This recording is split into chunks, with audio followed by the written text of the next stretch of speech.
Hey everyone, and welcome back for another deep dive with us. Yeah. Today we're going to be looking at this guy, Jack Woodford. Okay. And he's a writer hmm who was actually there and saw firsthand the Eastland Disaster in Chicago back in 1915. Wow. And, what I think is so cool about this is that his story, it really gives us this, personal human perspective, Yeah. on something that's, well, it's a historical event. Like, we usually just see the big picture, but this is Yeah. zoomed in right into someone who was right there. Absolutely. Like you get those little details, the things you'd never find in a textbook. It's like stepping back in time. Yeah, for sure. And so to kind of piece this whole thing together, we're going to be looking at some excerpts from Woodford's own autobiography, Oh, wow. So straight from the source. and even his obituary.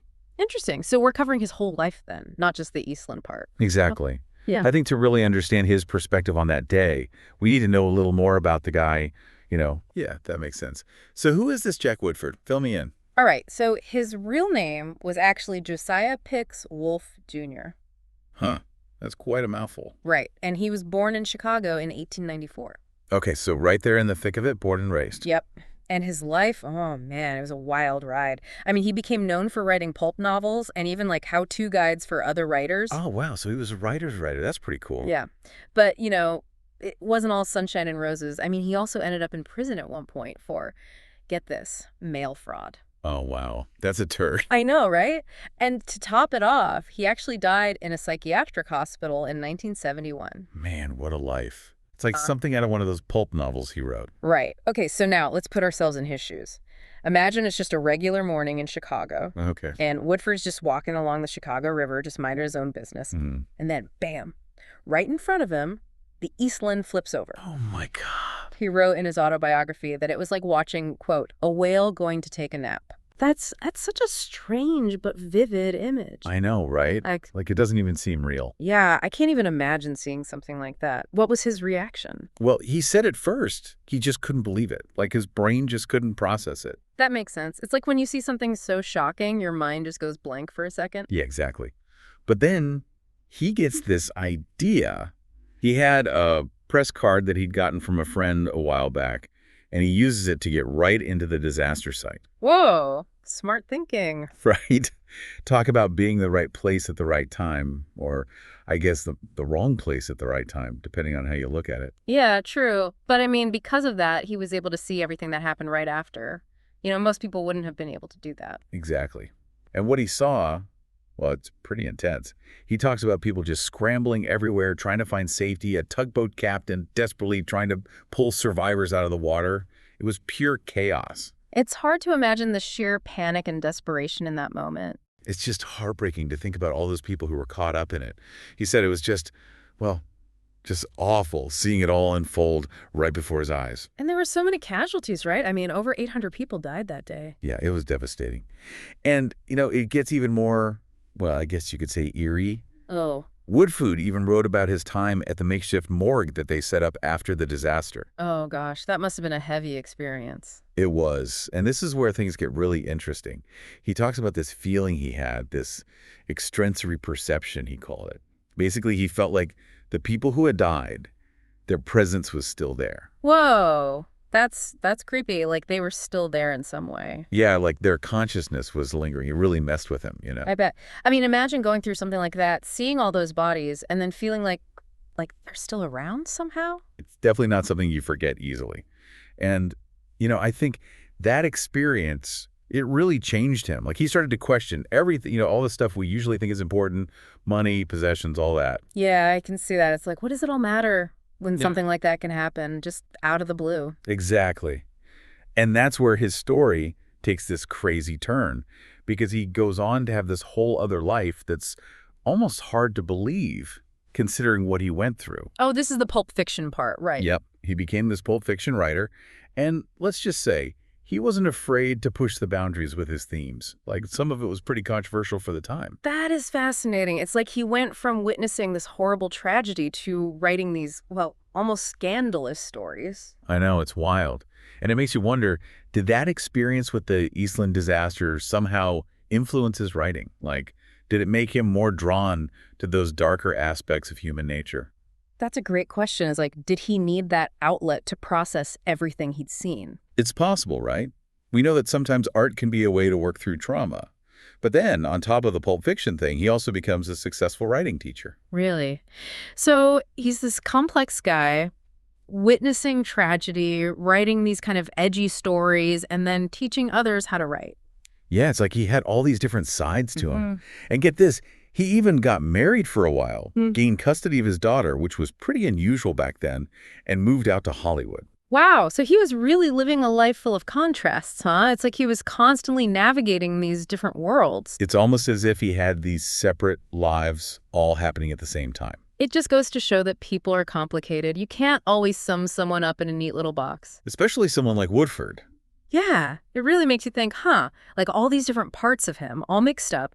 And, when you mentioned Pulp Fiction, well, for people who maybe aren't familiar with it, it was basically Oh, yeah, good point. like all about sensation, Mm-hmm. crime, violence, stuff that would really kind of push the limits back then.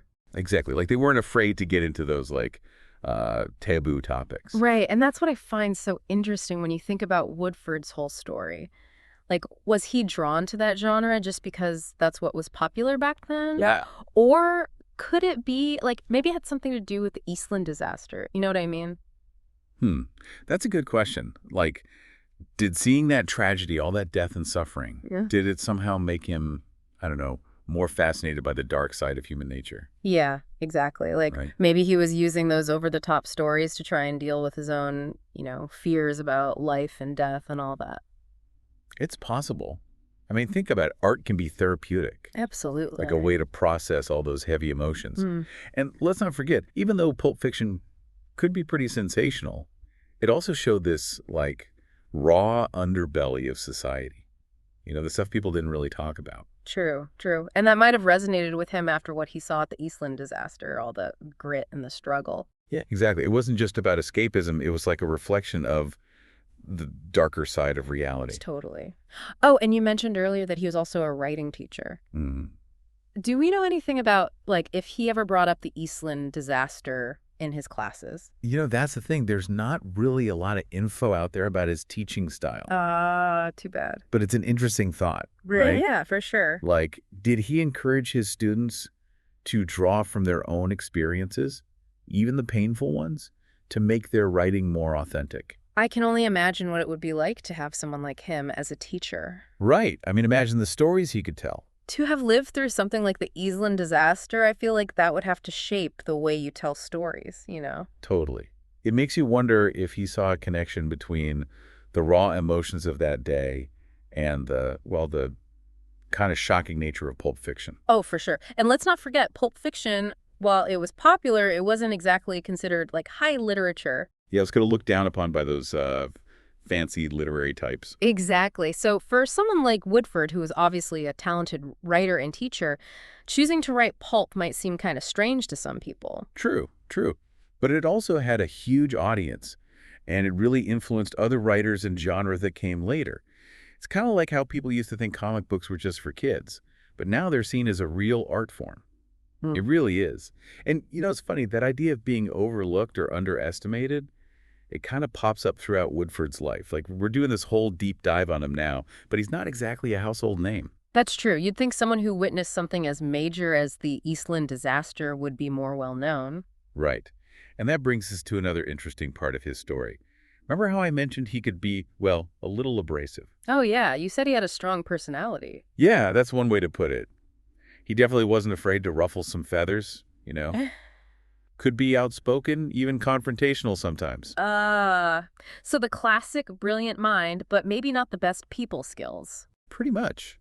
And, it makes you wonder, did that personality play a role in why he's not more famous? Maybe he alienated some people who could have helped him get his story out there. It's possible, but then again, sometimes those rough edges are what make an artist truly unique, right? That's a good point. Those are the people who challenge the status quo, who aren't afraid to be different, and that can lead to some really powerful and memorable work. Exactly. And it brings us to his obituary, which, it's just as interesting as the rest of his life. Right. Full of little details that give you this glimpse into who he was. So what did it say? Well, first off, it mentions how much he wrote. Apparently, he was known for being super fast on the typewriter, like a machine gun speed typist. Wow, that's impressive. And it also talks about his book on writing fiction called Trial and Error, which was a big success, went through multiple reprints. So he was really dedicated to his craft, both as a writer and a teacher? Definitely. But there's also this other side to the story, the struggles he faced. Oh, right. You mentioned he had some trouble with the law. Yeah, the obituary mentions his conviction for mail fraud and the time he spent in federal prison. That's a pretty stark contrast to his success as a writer and teacher. It is. It makes you wonder what led him down that path. Definitely a piece of the puzzle we might never fully understand. Right. But what's interesting is that he actually wrote about his time in prison in a book called A Home Away from Home. Oh, wow. I'd love to read that. It seems like his life was full of these contradictions, these ups and downs. It really was. Success and hardship, brilliance and flaws, all mixed together. And, maybe that's what makes him so fascinating to learn about. Absolutely. We tend to put people in these neat little categories, but real life is messy. It's complicated. And Woodford's story is a perfect example of that. Exactly. And then there's this one detail from the obituary that I found really, sad. It says that after he died, his body was unclaimed. Oh, wow. That's heartbreaking. To live such a full life, even with all the ups and downs, and then to end up with no one to claim you, it's just sad. It is. And it makes you think about the lasting impact of the Eastland Disaster on him. Did it contribute to those later struggles? Did it leave him feeling isolated even after all those years? That's a tough one. Trauma can affect people in so many ways, and it's not always a straight line to healing. Definitely. It's more like a winding road with unexpected twists and turns, much like Woodford's life itself. And the fact that he turned to pulp fiction, a genre that often explores those dark, gritty aspects of life, it makes you wonder if he was trying to work through his experiences through his writing. Like maybe he was trying to make sense of the darkness he saw, both in the world and within himself. Exactly. And perhaps that mail fraud conviction speaks to some kind of desperation or disillusionment that grew within him over time. It's hard to say for sure, but it's a thought-provoking piece of the puzzle. It really is. And it's also interesting that he decided to use his real name, Jack Wolfe, for his autobiography. Oh, yeah, I forgot about that. Why do you think he did that? It's almost like, after all those years of writing under a pseudonym, he wanted to reclaim his true identity, to acknowledge the weight of his real name and the experiences that came with it. It's like he was coming full circle. After a lifetime of creating characters and stories, he returns to the most authentic character of all, himself. And he does it with this, raw honesty, He doesn't shy away from the difficult parts of his life. That's what makes his story so compelling. It reminds us that even decades later, his voice still has the power to resonate with us. It shows us that behind every historical event, there are all these individual stories waiting to be discovered. And sometimes those stories, even the ones that are messy and full of contradictions, can teach us so much about what it means to be human. Exactly.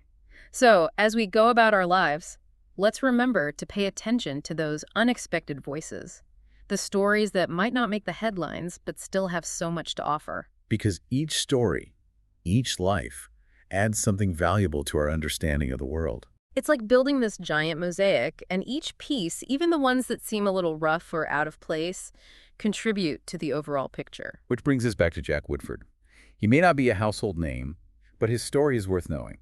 He was a witness to history, a talented writer, and a complex person who lived a life full of both triumphs and tragedies. His story is a reminder that history isn't just about dates and facts. It's about real people who lived and breathed and experienced the world in all its complexity. And sometimes it's those individuals, the ones who don't always fit neatly into the categories we create, who offer us the most valuable insights. Absolutely. So as you continue exploring the world around you, keep your ears open for those unexpected voices, the stories that might not make the headlines, but nonetheless offer a glimpse into the rich tapestry of human experience. Because every story, every life, adds another layer to our understanding of who we are and where we come from.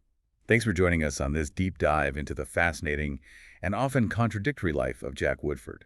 It's been a pleasure exploring this hidden corner of history with you. It really does make you think, how many other stories are out there just waiting to be discovered? Yes. So many voices from the past that we haven't heard yet. It's like we're only seeing a tiny fraction of the whole picture. Exactly. And, in Woodford's case, that experience he had at the Eastland Disaster morgue, the one where he talked about sensing the presence of the deceased, it seemed to really stick with him. Oh, yeah, that was a pretty intense story. It was, and it made him think about some pretty deep stuff, Hmm. you know? Like, what happens to our consciousness after we die? It was a question that's been around forever. Definitely. Philosophers have been debating that one for centuries. Right. And what I find so interesting is that Woodford, even with his reputation for being, well, kind of a tough guy, he seemed genuinely shaken by that experience. Like it forced him to confront this idea of, how fragile life really is. Yeah, like all of a sudden, those everyday things we worry about just seem to fade away when you're faced with that kind of loss. Exactly. And he even wrote about how it made him want to let go of all those, what do you call them? Oh, yeah, importances, liabilities, pressing exigencies, basically all the stuff that we usually stress out about. Like he realized it was all just kind of pointless in the grand scheme of things. Yeah, like he was trying to find a way to detach from those things, Yeah. to not get so caught up in them.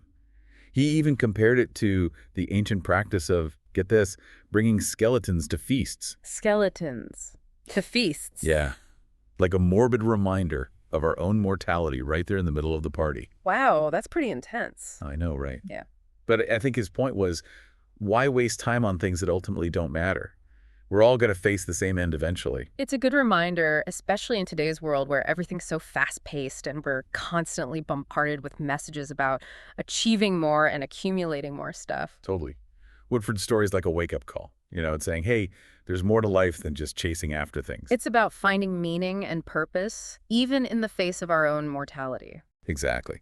So I think it's safe to say that Jack Woodford was, well, a pretty complicated guy. He wasn't just a pulp fiction writer. He wasn't just a convicted criminal. He was all of those things and more. He was a man who experienced life's highs and lows, saw both the beauty and the ugliness of the world, and he used his writing to try and make sense of it all. And even though he might not be a household name, his story deserves to be told. It reminds us that history is made up of countless individuals, each with their own unique perspective. And that sometimes the most unexpected voices can offer us the most profound insights. So as we wrap up this deep dive, I want to leave you with this thought. Keep searching for those hidden stories, the ones that might not be in the history books but still have something important to teach us. Because every life, every experience, adds another thread to the rich tapestry of human history. Thanks for joining us on this journey into the fascinating and often contradictory life of Jack Woodford. We'll see you next time for another deep dive.